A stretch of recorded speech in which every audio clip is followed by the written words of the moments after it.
Estamos con la legisladora de la ciudad de Buenos Aires, Paula Oliveto Lagos, a quien le agradecemos que se haya acercado a Radio Sónica. Es una amiga realmente de la casa y además una amiga personal. Gracias, Paula, por venir a Radio Sónica. No, gracias a vos y te pido mil disculpas públicamente porque me invitaste y andaba con temas familiares y no podía venir, así que para mí es un placer, es como estar en mi casa y también es un desafío porque cuando vengo me aflojo tanto que digo cosas que tal vez no tengo que decir. Bueno, ¿sabés qué? Te cuento algo, Paula, le pasa mucho eso a la gente que viene al programa, porque uno trata de hacer la entrevista desde otro lugar, no trata de hacer la entrevista de que, bueno, que vos digas la frase. Lo quiere hacer desde conocerte, de saber tu esencia, de saber quién sos para saber hasta dónde llegaste y hasta dónde querés llegar. Y le pasa mucho a los legisladores de la ciudad de Buenos Aires, eso que me estás contando. Está muy bien. Bueno, así que podemos preguntar. Bueno, Paula, vamos a hablar un poquito de todo el camino que has recorrido en estos 15 años en la coalición cívica. ¿Qué fue la coalición cívica en tu vida? El partido fue una forma de canalizar la militancia cuando ya había decidido no militar más. Yo la conozco a Lilita y a diferencia de lo que se cree, la conozco por mi cuestión académica más que política. Yo había sido jefa de equipos por la Universidad de Buenos Aires en el tema de los permisos de pesca con la Unión Europea. Mi profesión es abogada, pero mi especialización es administrativista. Y ella me suma cuando investiga el crimen de Cacho Espinosa. Entonces ahí empiezo a relacionarme con ella más desde lo técnico, y después cuando se arma el ARI, termino siendo congresal nacional a pedido de ella y me tuve que desafiar al radicalismo, así que yo lloraba en lo de Servini y cubría, porque para mí irme del radicalismo era irme de mi historia.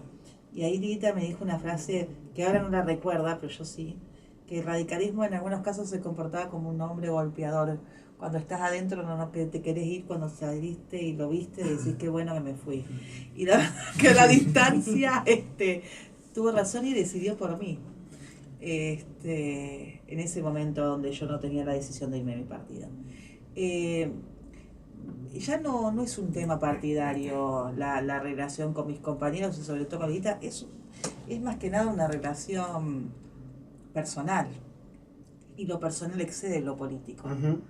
Por eso la racionalidad cuando fue la pérdida de la elección con el 1,8, la racionalidad incluso que pusieron compañeros de mi partido, indicaban que nosotros nos teníamos que buscar otro liderazgo o acoplar a lo que era el Frente Amplio Progresista en ese momento. Me acuerdo. Y tuvimos un montón de decisiones y la racionalidad no se lleva bien con el corazón. ¿Cuánta gente se fue y cuánta gente hoy tal vez está arrepentida de esa decisión, ¿no? Mira, yo cuando se planteó la disyuntiva, la razón decía una cosa y el corazón decía otra. La razón decía que si querías seguir militando en política, la especulación política te llevaba a irte con otros líderes que estaban siendo incipientes en ese momento. El corazón decía que no se la podía dejar a una mujer que nos había dado tanto, dejar sola en ese momento. Entonces no hubo especulación política por parte de Maximiliano Ferraro y mía, que tomamos la conducción del partido de la capital, sino que sentíamos que se la debíamos. Y la historia nos dio la razón. Nosotros no lo hicimos de la especulación política porque en los manuales de política no estaba que una persona que había sacado el 1,8 podía volver a tener el consenso de la ciudadanía. Pero a una mujer que había sido tan generosa con nuestra generación de hacer política, que había sido tan generosa en enseñarnos, en empoderarnos, no haber acompañado en su peor momento, eso fue muy cruel. Y yo por eso no perdono a muchos. Los quiero, los respeto, pues sí tengo una relación. Pero dentro mío, ¿cómo retomas una relación desde lo personal cuando alguien se creyó con derecho de no acompañarte en tu peor momento? Uh-huh. ¿Y crees que Lilita ahora lo que está haciendo es tratar de unificar el partido, bueno, dejando pasar algunas cosas? Bueno, eso habla de su generosidad que yo no tengo. A veces ella perdona y pretende que nosotros perdonemos. Claro. ¿Entendés? Entonces, ella tiene una visión mucho más amplia, generosa que algunos ortodoxos, como puedo llegar a ser yo. En mis relaciones personales soy así de dura. Porque todos somos historias de vida. Por eso la gente tiene una mala forma de conceptuarla a ella, o tiene una mala porque los medios hegemónicos durante el kirchnerismo transmitieron de ella algo que no es. Lilita tiene apertura, es generosa, es una mujer que perdona, no es intransigente, ¿entendés? Y viste que los medios la toman como inflexible. Tenés que ser muy flexible para hacer alianzas como las que hizo ella. Paula, durante estos años, tanto vos como Fernando, como Lilita, han presentado muchas denuncias y la verdad que se han jugado, no sé si decirte la cabeza, pero sí muchas veces el prestigio, porque había medios que también los desprestigiaban y le decían cosas. De hoy que siguen haciendo operaciones mediáticas. ¿Te cambió la vida? ¿Todo eso te cambió la vida? Tu vida familiar, tu vida de salir a la calle, tu vida de estar con la gente. ¿Cómo lo sentís a nivel personal todo eso que hicieron y si te cambió de alguna manera o no? Mira, familiar no, porque en todos estos años yo tuve mis 2 hijos y tengo mi marido que es un gran compañero que me sostiene mi casa. Entonces tuve que recomodar con la muerte de mi mamá, que era un sostén importante, pero ya tengo una organización familiar y tengo mi prioridad puesta en mi familia. Con mis amigos... Cosa que muchos eso no lo perdonan en política, ¿no? Ah, no, sí, claro. Con mis amigos sí, los dejé bastante de lado porque no me di durante mucho tiempo el espacio para el ocio. ¿Entendés? Claro. Entonces esa cosa de arreglar... Para el descanso. Sí, para el ocio, para lo que implica, no sé, ir con ropilla a la peluquería y hacernos las manos. Parece una tontería, pero durante muchos años no me di ese lugar. Sí, ellos saben que estoy en los momentos jodidos, ¿entendés? Sí, ahí sí, llaman te y necesitan. Sí, pero no la parte lúdica que uno tiene que tener con los amigos, y lo estoy revisando con mis amigos de la facultad y los estoy revisando con mis amigos del secundario, que tenemos un grupo de WhatsApp que se llama Amigos de Siempre. Porque son esas relaciones que se ponen contentos cuando vos te va bien y lloran a tu lado cuando vos te das mal. Y son muy pocos, pero están hace muchos años y yo siempre estoy en deuda con ellos porque muchas veces no llego. Porque la política es muy cruel en ese sentido. Vos podés hacer un laburo buenísimo y te equivocaste en una coma y se centra en la coma para desprestigiarte, porque la competencia es parte de la praxis. Y vos estás preparado para la agresión del contrario, nunca para la agresión del amigo, del propio. Claro. Entonces es muy, muy, muy feo, pero yo no quise sacar costra, ¿entendés? Yo lloro, me preocupo, me indigno, me enojo, porque cuando vos dejás de sentir no servís para la política. El líder que no siente, el militante que no siente es aquel que no puede diseñar políticas para el que necesita. Y no necesariamente tiene que ver una necesidad económica, ¿no? Me gustaría preguntarte por los 12 años políticos que vivimos. ¿Cómo haces el balance después de un año ya de otra gestión, en el cual la coalición cívica integra Cambiemos? ¿Cómo ves un año hacia atrás lo que pasó en la Argentina de estos 12 años? Mira, el gobierno de Cristina tuvo luces y sombras como todos los gobiernos. O sea, no podemos decir que todo fue negativo, porque no es así. El gobierno del kirchnerismo, sumando a lo de Néstor Kirchner, lo que me parece es que muchas veces ellos se preocupaban en el eslogan y en la comunicación, que es la tentación de la política en general, y después cuando tenían que diseñar la política pública distaba mucho de lo que decían. Por ejemplo, yo estaba de acuerdo con la necesidad de profundizar, y creo que es una deuda de Cambiemos actualmente, grandes cambios en el Poder Judicial, porque es una vergüenza. Nosotros que somos abogados y litigamos, sí, es muy difícil. Yo lo cuento todos los días, desde un juicio civil menor hasta un tema laboral, y ni te digo los temas penales que ya... No, y los temas de accidentes, que hay jueces ricos. Es increíble. Con las aseguradoras. Esto es una realidad. Entonces, ahora, vos podés hacer un cambio en la democratización, como dijeron, de la justicia, puede estar puesta en el acceso al servicio de justicia y no de tener una justicia dicta para salvarte de causas económicas, o sea, de las causas de corrupción.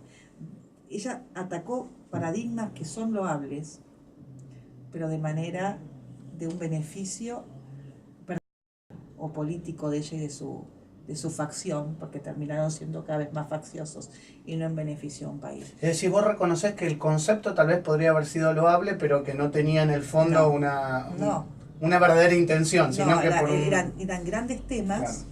Y cuando vos desnudabas, te dabas cuenta que atrás estaba la intencionalidad de beneficiar a un grupo, que era su grupo.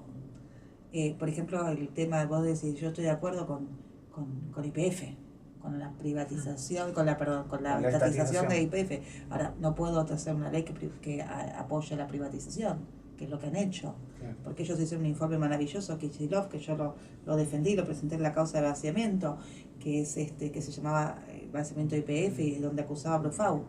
Ahora, si vos haces como gobierno un informe, no puedes beneficiar a la privatizada, ¿entendés? Claro. Denunciar el vaciamiento, el incumplimiento, rescindís el contrato y después peleas en el CIADI. No le pagás 8.000 millones de euros a quien decís que te robó como nos robó. Nosotros tenemos una causa sobre el vaciamiento de YPF iniciada por lo del hijo y hace como 9 años. Entonces han sido... pero ahí en el discurso eran nacionalizadores y en la acción era pro privatizadores. Ahí tenés parte también de lo que nos pasa como sociedad, ¿no? Una causa de 9 años. Si no hay sustento para seguir la causa, el juez debería cerrarla. Y si hay sustento, no puede tardar 9 años. Hay sustento. Entonces yo eso creo que nosotros, igual todavía falta el tiempo para analizar el kirchnerismo, porque lo que quiso hacer es un cambio cultural. Cuando un proyecto político quiere hacer un cambio cultural, no lo puedes analizar en el momento, ¿entendés? Tenés que tener la suficiente distancia. Y después el enriquecimiento terrible de ella, de su familia, la corrupción. Atrás de cada cosa un negocio, un plan chiquitito, un negocio, ¿no? Es todo fácil. Lo mismo pasó con Scioli, sé que estuviste investigando. Y la contradicción con Milani. Vos no podés defender los derechos humanos y tener a Milani, ¿entendés? Entonces, sí, eso fue una gran contradicción que inclusive sectores de izquierda no se lo perdonan al kirchnerismo. Sí, sectores de izquierda, y también hay sectores de izquierda que por los subsidios que recibían permitieron esas cosas y entregaron una lucha, lo que es muy triste. Scioli es lo mismo, es el doble de cínico. ¿Quién es Scioli? ¿El que está casada con Karina o el que se separó los 2 días? ¿Es el que estudiaba en la Universidad de la UADE o el que se recibió 4 materias en medio de la campaña y en 2 semanas? ¿El que decía que era kirchnerista a los kirchneristas o el que decía que no era kirchnerista a los de Clarín? Pero sin embargo de Scioli lo que siempre se decía, inclusive dentro del mismo sector, dentro del mismo espacio, es que bueno, Scioli se puede decir cualquier cosa, pero no tenía causas de corrupción. Sin embargo, en este último tiempo... ¿Cuánto pagó para no tener causas de corrupción también? A mí un periodista importante cuando... íbamos en la causa de Scioli, que es una causa que tiene facturación apócrifa constatada, me decía, ¿usted está seguro que fue Scioli? ¿O fue un funcionario infiel que le hizo esto al pobre Scioli? Y yo pensaba, no tuvieron la misma vara para medir a Cristina. Le contesté, ¿y usted qué cree con Cristina? ¿Que la culpa es de Cristina o que la culpa es de Debido? Claro. No, clarísimo, la verdad, Paula, clarísimo. ¿Cómo ves este año de gobierno? Es decir, el de Cambiemos, en el cual la coalición cívica es parte de la coalición gobernante, pero no es el gobierno. No, el gobierno es del PRO. Ningún cargo de gobierno. Mira, yo voy al supermercado y sé que los precios suben. Y yo sé que los sueldos no subieron como los precios. No podemos ser negadores seriales de una necesidad que tiene el pueblo argentino y que tenemos todos. Creo que el tema de mirar un poquito más hacia el bienestar de la sociedad tiene que ser un objetivo. Y la reforma institucional que tanto se dijo es una cuenta pendiente. No podemos seguir negociando la salida de los jueces en un despacho oficial. Tenemos que avanzar hacia el Consejo de la Magistratura de manera excluyente. Tenemos que hacer que los jueces que no cumplen su trabajo tengan que rendir cuentas en el organismo institucional que tiene que ser, y evitar los atajos, porque cuando la política va por el atajo termina haciendo daño no solo a un gobierno, sino a la institucionalidad. Pero eso no se vislumbra, Paula, como que el gobierno esté causándose lo estoy diciendo hacia como eso. una crítica. El no concurso de los organismos de control, me parece que está muy mal. Hay algunos errores en la comunicación. Para mí está es muy cuestionable algunos aspectos de la negociación con el masismo. Uh-huh. ¿Entendés? Bueno, le puede entregar un auditor general de la nación cuando le correspondía a otra fuerza política, solo porque necesita votos. Y esto estoy diciendo algo sencillo, independientemente de que no es malo el auditor que puso. Estoy hablando de que la negociación política no te puede llevar a cualquier cosa. Uh-huh. Había un libro muy muy sobre, porque la historia se repite, hay un libro sobre Alfonsín, que lo escribió Oscar Muñoz, que hablaba de qué pasó, que quería analizar el gobierno de Alfonsín los primeros años. Y Alfonsín quiso terciar la interna del PJ. Entonces, por un lado decía que Menem era uno de los mejores gobernadores de la historia, y por el otro lado subsidiaba a la renovación. ¿Se acuerdan la cafetadora de Cafiero? Sí. Subsidiaba dándole espacio de lugar en el gobierno. Entonces él pensaba que manteniendo estos dos grupos separados, el radicalismo podría tener una victoria en las próximas en las elecciones. ¿Qué pasó? Empoderó a los dos grupos, los definieron internas, después se juntaron y fueron contra Alfonsín. Entonces me parece que el gran error del PRO a veces es no entender que la historia a veces se repite de forma de tragedia. ¿Estás de acuerdo, perdón Pablo, ya te dijo, pero estás de acuerdo con lo que dice parte de la oposición, que solamente se gobierna o se le da prioridad a un sector y no a otro, o eso te parece que es de manual y que realmente no es así en el fondo? Que gobiernan para que los ricos, exacto, eso, sí. No. Si vos te ves los números de la economía de Cristina, te das cuenta que si hay alguien que gobernaba para los ricos, donde mayor se concentró la riqueza fue durante el gobierno de Cristina. Uh-huh. Un plan no te da crecimiento económico. Un plan no te saca de la pobreza. Lo que te saca de la pobreza es un trabajo genuino, te saca de la pobreza la posibilidad de tener tu casa, y no esas casas, algunas de cartón que te han entregado con precio de casa. Uh-huh. Es una vergüenza lo que han hecho con el Plan Federal de Vivienda. Solo con ver las construcciones que han entregado, muchos de los casos, la gente volvió a los barrios de emergencia, pues estaban mejor en los barrios de emergencia, uh-huh, más seguros con sus familias que en los barrios construidos por el Plan Federal de Vivienda, que además se pagó el doble y nunca se entregó en muchos casos. Paula, yo te quiero preguntar, porque estamos hablando de ciertas políticas y ciertos cambios que hay que hacer justamente en este ámbito. Después de un año de gobierno, o mejor dicho, de una elección que se está cumpliendo hoy, un año después de asumido, Mauricio Macri, ¿crees que se están repitiendo algunas políticas que se llevaron a cabo en los 12 años anteriores? Mira, en algunos aspectos, cuando ellos quisieron hacer el atajo, que ahí fue fundamental el rol de Lelita para frenarlo, no hacer audiencias públicas con el tema de tarifas, que eso es un quiebre institucional importante, la designación por decreto de miembros de la Corte también, la salida de Gil Carbó por una ley posterior también. Ahora, la sanidad del Frente de Cambiemos es que hay contrapesos, a diferencia de la hegemonía que planteaba el kirchnerismo, que no soportó ningún contrapeso, ni dentro de su fuerza, ni que tenga que ver con la oposición, que constitucionalmente es un contrapeso. Entonces, yo lo que creo es que la fortaleza no es de una persona o de un partido, tiene que ver con el frente y las diversidades que tiene dentro del frente.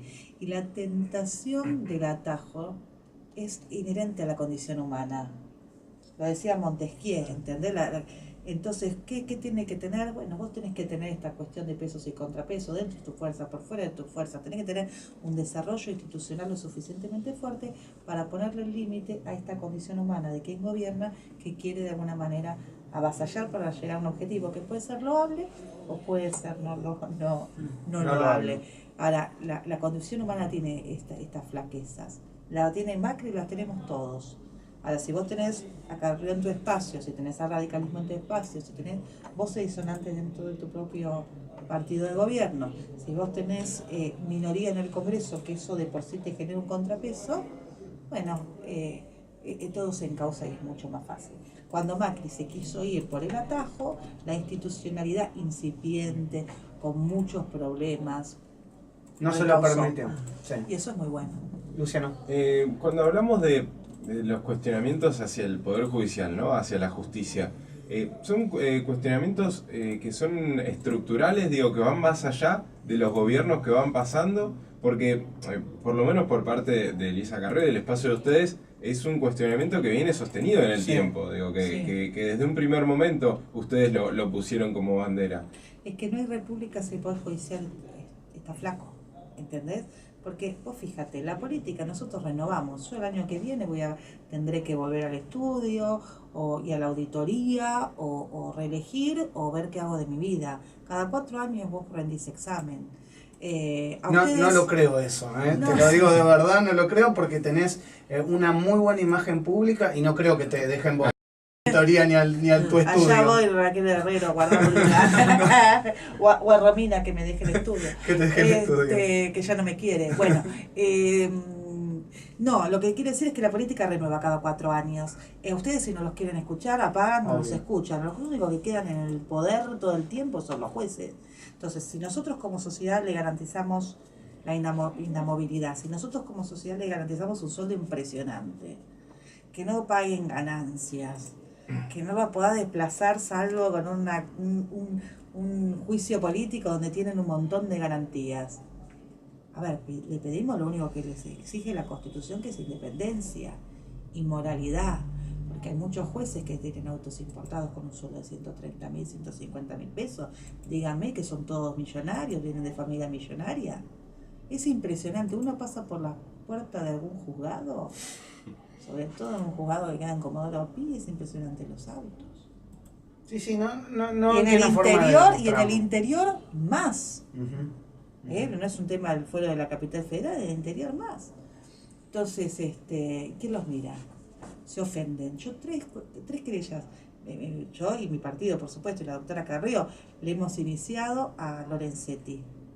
No pudimos avanzar en ninguna, porque es el presidente de la Corte. Ahora las denuncias a los políticos avanzan de manera lenta, no lenta, pero avanzan. Y avanzan con el escrutinio también público. Claro. Ahora, anda a denunciar a Lorenzetti a ver si algún diario te lo pone. Claro. Bueno. ¿Qué pensás de lo que está sucediendo con Milagros Sala? Porque la verdad que ha dividido aguas, y también el otro día el primer ministro de Canadá, si mal no recuerdo, algo le tocó tangencialmente al presidente Macri. Milagros Salas es una corrupta y está presa por chorra.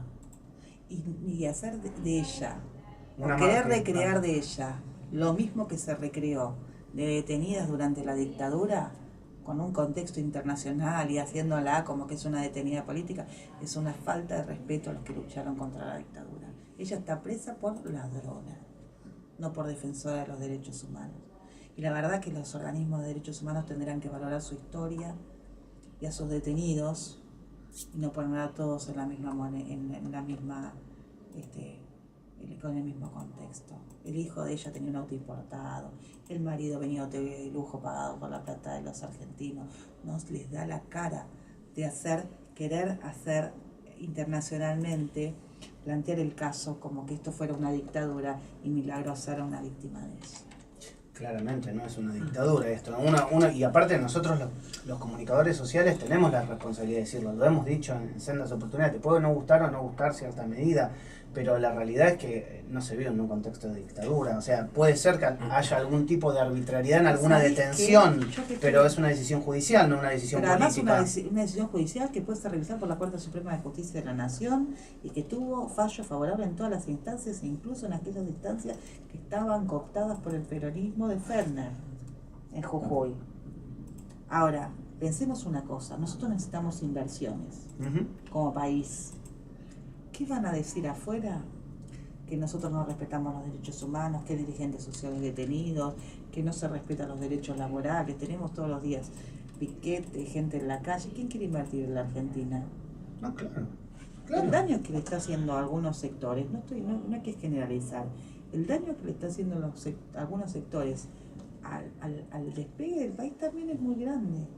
Y eso también hay que Pero vos analizarlo. crees que esos sectores que están en la calle son porque realmente ven una situación de deterioro En algunos económico. casos es genuino, o como Pablo Micheli, no todos son lo mismo. Y en otro caso te tenés que subir al palco con dirigentes sindicales que viven en Puerto Madero y no pueden explicar cómo se chorearon la plata de los trabajadores. Ujú. Los sindicatos también, porque hablamos siempre Que mucho se de la callaron justicia, la pero los boca, sindicatos que también. se callaron la boca durante todo el kirchnerismo, y bancaron todas. Bancaron que no tocara la escala de ganancia, bancaron que se haya degradado ¿cómo se llama? Los tramos de ganancia, bancaron todo, bancaron el veto del 82% móvil. Eso es lo mismo que bancaron todos, esa fórmula de la jubilación que hace que vos que tengas una jubilación mínima, Ujú. que es una vergüenza. Esa fórmula se votó durante el kirchnerismo y no se modificó ahora, que tendría que estar pensando en su modificación. Bueno, hicieron esto que es la... ¿Ves a los sindicatos más cercanos al Frente Renovador? A nivel político, te lo pregunto ahora. Mirá, se están reacomodando. Massa está peleando ser la cabeza del peronismo. Y bueno, y eso es lícito dentro de lo que es la pelea política, y los sindicatos se reconocen peronistas, lo que no tendría que ser así, pero porque tendrían que representar a todos los trabajadores más allá de la ideología. Pero bueno, es lógico que pretenda la conducción de Massa. Lo que no está bien es que Margarita esté ahí. Claro. Porque ahora lo que se viene es la disyuntiva. PJ, PJA, PJB, pero después se juntan y son PJ, contra Cambiemos. Entonces ahí también habrá una disyuntiva. ¿Vamos a competir contra María Eugenia para habilitarle que se lo carguen los varones en el conurbano? ¿O le vamos a ayudar a María Eugenia a que gane la elección para poder salir al futuro también en el 2019? ¿Se ve? Esa funcionalidad rara para poner concejales por Bragado es rara. ¿Se ven ustedes dentro de una interna con Cambiemos o habrá listas mezcladas todas juntas? A ver, pregunto, porque no es lo mismo.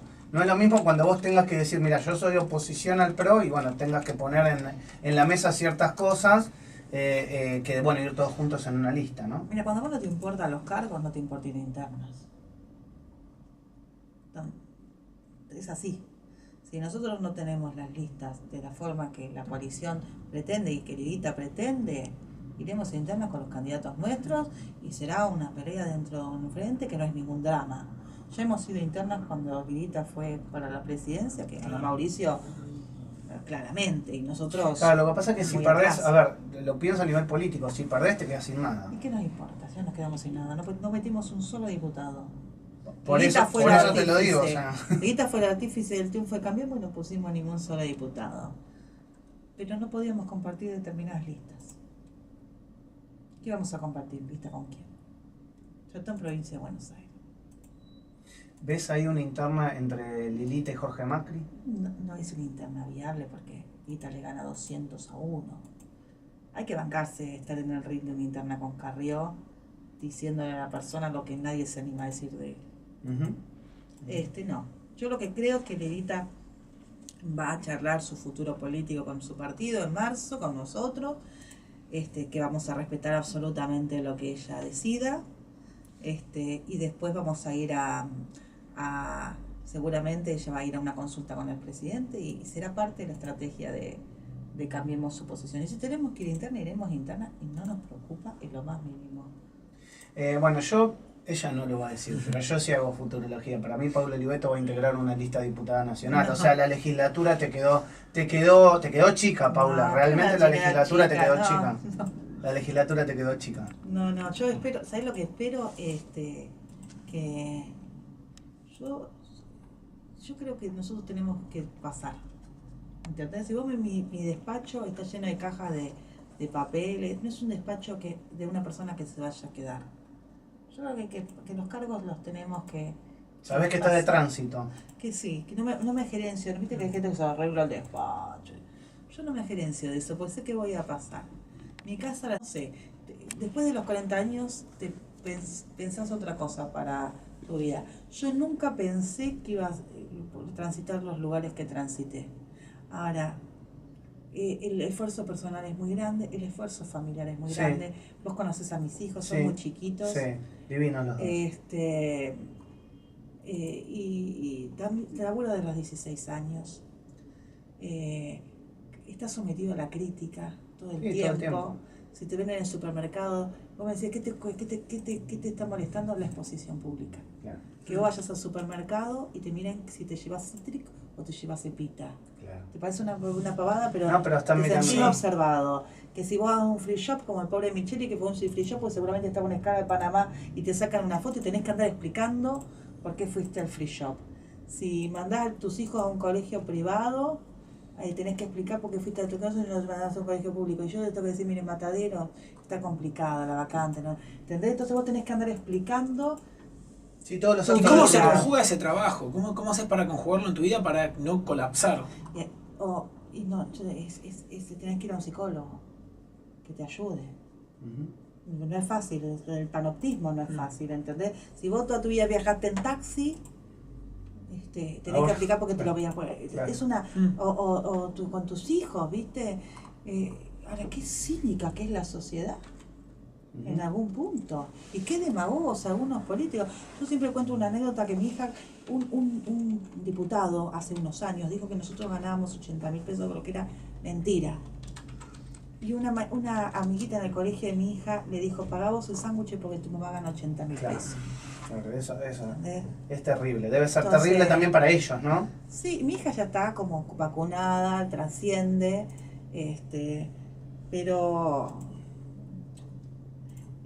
incluso vos fíjate, cuando nosotros hacemos las denuncias, nunca metemos a las familias, porque también corre por la gente que nosotros denunciamos, que también tiene familia. Aquí te dijo con los hijos no, ¿entendés? Independientemente de que de las causas judiciales avancen y vos ves que algunos de los hijos están involucrados en las causas judiciales.